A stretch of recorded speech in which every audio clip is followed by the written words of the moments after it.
আসসালামু আলাইকুম প্রিয় শিক্ষার্থী, তোমরা যারা এসএসসি বেস 2027, 28, 29 এবং 30 সালে পরীক্ষার্থী রয়েছে, তোমাদের জন্য আমার তরঙ্গ ও শব্দ অধ্যায় ধারাবাহিক সিরিজ ভিডিওগুলোর মধ্যে আজকে আমরা আলোচনা করব পর্যায়কাল ও কম্পাঙ্ক এর মধ্যে যে সম্পর্ক, সে সম্পর্কটি আমরা একটু বিস্তারিত দেখব। ধন্যবাদ।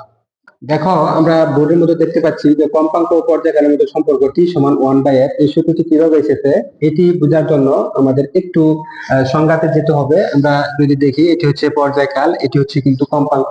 তাহলে তোমরা জানো যে পর্যায়কালের যে সংজ্ঞাটি রয়েছে, কোন তরঙ্গের একটি পূর্ণ কম্পন সম্পন্ন করতে যে সময় লাগে তাকে কিন্তু বলা হয় পর্যায়কাল। আমরা যদি দেখি যে পর্যায়কাল টি সমান হচ্ছে T/n, অর্থাৎ আমরা বলতে পারি যে একটি পূর্ণ কম্পন সম্পন্ন করতে যে সময় লাগে তাকে পর্যায়কাল বলে। এক্ষেত্রে nটি পূর্ণ কম্পন সম্পন্ন করতে সময় লাগে t, তাহলে একটি পূর্ণ কম্পন সম্পন্ন করতে সময় লাগবে T/n। এটি কিন্তু হচ্ছে পর্যায়কাল। এটি যেহেতু আমরা পর্যায়কাল পেয়েছি, ঠিক একইভাবে আমরা যদি এখানে কম্পাঙ্ক এর সংজ্ঞাটি দেখি, যে কম্পাঙ্কের সংজ্ঞাটি হচ্ছে তরঙ্গের উপস্থ কোনো কণার প্রতি সেকেন্ডে যতগুলো পূর্ণ কম্পন সম্পন্ন করে তাকে কিন্তু বলা হয় কম্পাঙ্ক। অর্থাৎ কম্পাঙ্ক মানে হচ্ছে প্রতি সেকেন্ডে সে যতগুলো পূর্ণ কম্পন সৃষ্টি করতে পারে, সেটি কিন্তু কম্পাঙ্ক। আমরা যদি দেখি যে ধরো কম্পাঙ্ক এর ক্ষেত্রে আমরা একটু যদি খেয়াল করি, টি সময়ে কোন কণা যদি n সংখ্যক বার যদি সে পূর্ণ তরঙ্গ সৃষ্টি করতে পারে বা টি সময়ে পূর্ণ কম্পন দিতে পারে n সংখ্যক, তাহলে প্রতি সেকেন্ডে, তাহলে এক সেকেন্ডে দিতে পারবে n/t। এটি কিন্তু হচ্ছে কম্পাঙ্ক। তাহলে কম্পাঙ্ক f সমান আমরা বলবো n/t। এটাকে কিন্তু আমরা এভাবে লিখতে পারি। এখন কম্পাঙ্কের সংজ্ঞাটি খুব সহজে বোঝার জন্য তোমরা যেটা মনে রাখবে যে কোন কণা প্রতি সেকেন্ডে যতবার কাঁপতে পারে সেটি তার কম্পাঙ্ক। ধরো আমার হাতে থাকা এই কলমটি যদি হাতে থেকে মাটিতে পড়ে যায় বা ফ্লোরে পড়ে যায়, এখানে পড়ে যাওয়ার পর যদি এটি প্রতি সেকেন্ডে যদি 100 বার কাঁপতে পারে তাহলে তার কম্পাঙ্ক হচ্ছে 100। যদি 200 বার কাঁপতে পারে তাহলে তার কম্পাঙ্ক হচ্ছে 200।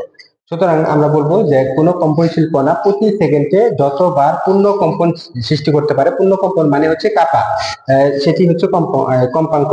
এর জন্য আমরা বলবো যে টি সময়ে দিতে পারে n সংখ্যক কম্পন বা কাঁপতে পারে, তাহলে একক সময় দিবে n/t। প্রতি সেকেন্ডে যতগুলো পূর্ণ কম্পন দিতে পারে সেটি কিন্তু হচ্ছে কম্পাঙ্ক। এই কম্পাঙ্ক f সমান আমরা লিখবো n/t।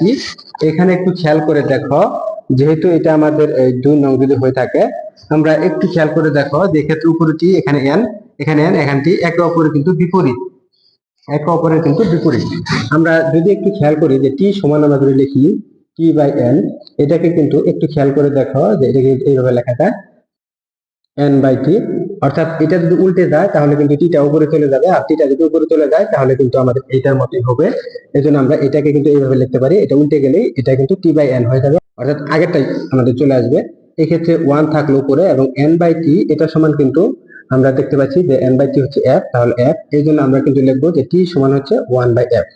সুতরাং আমরা এটির সাহায্যে কিন্তু আমরা এই সৃজনশীল কিন্তু খুব সহজেই করতে পারবো।